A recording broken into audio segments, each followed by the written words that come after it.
कुछ अंत तक सर्वाइव कर गए, तो अब डेविल तुमसे तुम्हारी वो एक विश पूछेगा जिसके लिए तुमने ये गेम स्टार्ट की।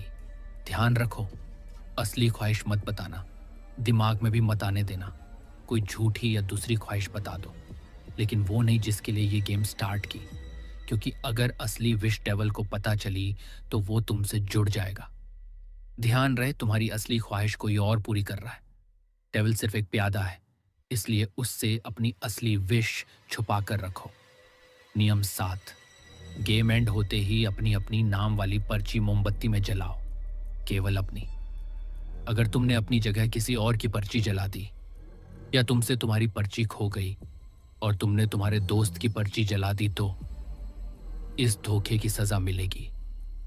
तुम्हारा आधा शरीर गेम में और आधा गेम के बाहर चला जाएगा। मतलब तुम यहां से जिंदा नहीं निकल पाओगे। इसलिए अपनी पर्ची को संभाल कर रखना। नियम 8, सबकी पर्ची जलने के बाद एक साथ मोमबत्ती को बुझाओ। ये सब 2 मिनट के अंदर करना है। मोमबत्ती के बुझते ही कब्रिस्तान के पास किसी भी पुरानी बिल्डिंग या घर में घुस जाओ और दरवाजे को अंदर से लॉक करो। अगर कोई दोस्त बाहर रह गया, गिर गया, उसे छोड़ दो। एक को बचाने गए तो सब खत्म हो जाओगे। 2 मिनट के अंदर जो खुद को कब्रिस्तान के बाहर किसी घर या बिल्डिंग में लॉक कर पाएगा, सिर्फ वही जिंदा बच पाएगा, क्योंकि वो भी तुम्हारे पीछे आ रहा है, तुम्हारे साथ।